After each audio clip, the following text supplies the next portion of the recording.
ইসলামী আন্দোলন বাংলাদেশ গত 15 বছরের সুবিধাভোগী, অর্থাৎ আপনারা গত 15 বছরে সুবিধা নিয়েছেন। বিএনপি জামাত বর্জন করেছে এমন কিছু স্থানীয় নির্বাচনে আপনারা অংশ নিয়েছেন।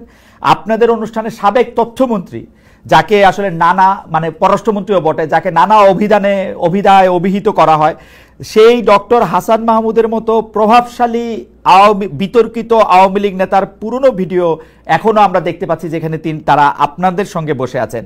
কেউ কেউ এমন মন্তব্য করছেন, যখন যারা ক্ষমতায় থাকে আপনারা তাদের সঙ্গে তাল মিলিয়ে চলেন। একটু আপনার মন্তব্য শুনবো। এইটা ভুল বলছেন। যখন যারা ক্ষমতায় থাকে ইসলামী আন্দোলন তাদের সমস্ত সমস্যাগুলি, দুর্নীতিগুলি তুলে ধরে, এটা বলতে পারেন। আচ্ছা, আপনি কি দেখেছেন সেখানে শুধু হাসান মাহমুদকে? সেখানে কি বুলু সাহেবকে দেখেন নাই? দেখছি, আমার পাশে দেখছি। তা সেটা বললেন না কেন? না, বুলু সাহেবকেও দেখছি। হাসান আমার স্বরাষ্ট্রমন্ত্রীর সাথে জি, আপনি বলেন, আপনি শেষ করেন, তারপর আমি বলবো। আমি শেষ করি। আপনার হাসান মাহমুদ সাহেবের সাথে আমার বক্তব্য মানে আমাদেরকে বসতে দেখছেন, কিন্তু তারপরে আমি যখন বক্তব্য দিয়েছি তখন এই বক্তব্য দিয়েছিলাম সেটা তো তুলে ধরলেন না।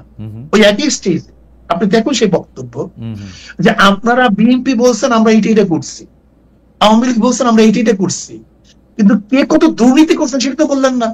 ওই স্টেজে বক্তৃতা দিয়েছি, আপনি শোনেন সেই বক্তৃতা।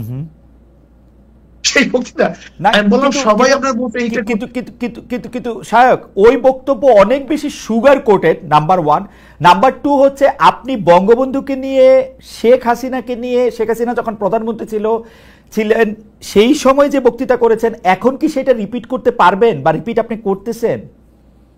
শেখ হাসিনাকে নিয়ে আমি কোন তারিফ কোনো বক্তৃতা করি? শেখ হাসিনাকে নিয়ে কোনদিন প্রশংসামূলক? বঙ্গবন্ধুকে নিয়ে, শেখ সাহেবকে নিয়ে কেন বক্তৃতা করেছি? এটাকে এখন করবেন কিনা আবার? 100 বার। শোনেন কেন করবো সেটা আমি বলি। আমি বললাম না আমি কোনো জিনিস রোজাত করি নাই, তো কোনো জিনিস রোজাত করিনি। ওকে। যখন শেখ সাহেবের মূর্তি টানানো হয়েছিল তখন আমি কি বক্তৃতা করেছিলাম, যে 72 বছর পরে যদি লেনিনের মূর্তি ক্যারিন দিয়ে তুলে সাগরে ফেলে দেয় তাহলে আজকে হোক কালকে হোক এই বুড়িগঙ্গা এই মূর্তিকে ফেলানো হবে। এই বক্তৃতা আমার, আমি শুনছি না, আমি যাই না, এবং সেইটা দেখছি। শেখ সাহেবের নিয়ে যে বক্তৃতা করেছিলাম, এটা কি বলতে চেয়েছি দেখেন, শেখ সাহেবের পরিবার কিন্তু এদেশে আসছে ইসলাম প্রচার করার জন্য। আমার মূল উদ্দেশ্যটা কি ছিল? শেখ সাহেব প্রথম কেন অ্যারেস্ট হয়েছিলেন? হিন্দুদের মাধ্যমে তিনি অ্যারেস্ট হয়েছিলেন মুসলমানদেরকে বাঁচাবার জন্য। আমি কি বলেছিলাম? শেখ সাহেব প্রথম কি রাজনীতি শুরু করেছেন? মুসলিম লীগ, পাকিস্তানের পক্ষে রাজনীতি শুরু করেছিলেন। শেখ সাহেব তিনি এইটা করছেন সেইটা করছেন বলছিলাম কেন? নাস্তিকরা শেখ সাহেবকে ধর্মনিরপেক্ষবাদ নাস্তিক পন্থী বানাবার চেষ্টা করছিল। আমি আওয়ামী লীগকে তখন স্মরণ করে দিতে চাই, মূল ভুলবেন না, এদের পরিবার ছিল ইসলামের দাওয়াতে, কিন্তু সেখান থেকে ভেঙে যদি তারা নাস্তিকতাবাদ ধর্মনিরপেক্ষতা চাপিয়ে দেয়, তার মানে নিজের সাথে সে আত্মঘাতী করছে। ওই সময় শেখ হাসিনাকেও আপনি তারিফ করেছিলেন ওই একই বক্তব্যে। আপনি একই লাইনে বলেছিলেন যে শেখ হাসিনাও সেই বাবারই উত্তরাধিকার। আমার যদ্দূর মনে পড়ে, আমি একটু আগে শুনেছি, এবং তিনিও একই রকম ভালো মুসলমান, তিনি ভালো কাজ করছেন। এটা বলিনি, আমি বলছি সেই পরিবারে। ওকে, আমি তার পরিবারকে ইঙ্গিত করে তাকে সজাগ করতে চেয়েছি যে আপনার বাবা দাদি দেখলে মুসলমান, তারা পীর ছিলেন, তারা দাওয়াত দিয়ে এসছেন, আপনি ইসলামের খেলাফ, ইসলামের বিরোধী কোনো কাজ করতে পারেন না।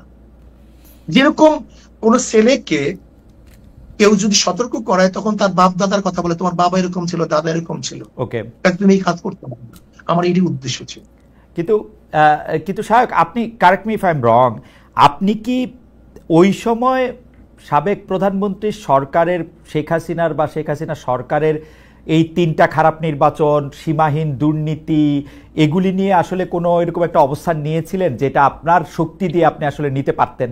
আজকে আপনারা যে অবস্থা দেখেন, বক্তব্য নাই, এমন কোন বক্তব্য নাই যে বক্তব্যে শেখ হাসিনার এবং তার 14 গোষ্ঠী এই মন্ত্রী পরিষদের আওয়ামী লীগের দুর্নীতি তুলে ধরি নাই, এমন কোন বক্তব্য আমার ছিল। আমার একটা রিডিং হইলো আপনারা সেই সময় প্রধান শত্রু হিসেবে গণ্য করতেন হচ্ছেন জামায়াতে ইসলামীকে, তারপরে আওয়ামী লীগের মন্ত্রীদের কিছু দুর্নীতির কথা আপনি বলতেন, কিন্তু বাংলাদেশের যে মানুষের উন্নয়ন, বাংলাদেশের মানুষের সুবিধা, সেগুলির কথাও বলতেন। তার ফলে সরকার, মানে সেই সময়কার সরকার একরকম খুশি হতো পীর সাহেব চরমনায়ের উপর বা শায়েকে চরমনায়ের উপর, যে তারা আসলে আমাদের পক্ষেই থাকছেন। মানে আমার রিডিং আর কি ওই সময়কার ব্যাপারে। না, সেই রিডিংটা কেন আপনার মধ্যে অনুভূতি কেন হয়েছিল? কারণ আপনারা জামায়াতের খুব সমালোচনা করছেন, তারপরে হচ্ছে সরকার প্রধানের সমালোচনা আপনারা সরাসরি করতেছেন না, দুই একজন মন্ত্রী বা দুই একটা ঘটনার কথা বলে বলতেছেন। আমার মনে হয় আপনার কাছে এটা দৃষ্টিগোচর হয়নি। আমার মনে হয় আচ্ছা ঠিক আছে, আমি আবার চেক করবো না, কিন্তু একটা বক্তব্য। জি, আমি পল্টনে আপনার সরোয়ারদীতে বলেছিলাম যে শেখ হাসিনা, আপনি শুনে সে বক্তব্য। জি, আমি শুধু একটা এরকম 50টা বক্তব্য দিতে পারবো। জি, যে শেখ হাসিনা আপনাকে ভারত বাঁচাতে পারবে না, আপনাকে বাঁচাতে পারবে না, আপনাকে পুলিশ মিলিটারি আপনাকে বাঁচাতে পারবে না, আপনাকে ভারতে অবশ্যই ভাবতে হবে। সে বক্তৃতা শুনিয়েন আপনি, অনেক আগের বক্তৃতা। আচ্ছা ঠিক আছে, আপনি যদি বলে থাকেন সেটা আপনার, মানে শেখ হাসিনার দুর্নীতি বা শেখ হাসিনা এইরকম খারাপ 3টা নির্বাচন দিয়েছে, এটা যদি আপনি বলে থাকেন সেটা ঠিক আছে। আমার দর্শকরাও নিশ্চয়ই শুনেছেন, শুনবেন, আমিও শুনেছি সরকারের প্রতি আপনার সমালোচনা ছিল, কিন্তু সেইটা ছিল হচ্ছে 2 বা 3 নাম্বারে সরকারের প্রধানের প্রতি আপনি মাননীয় সাহেব সরকার প্রধানের প্রতি ইউ ওয়্যার সফট সরকার প্রধানের প্রতি।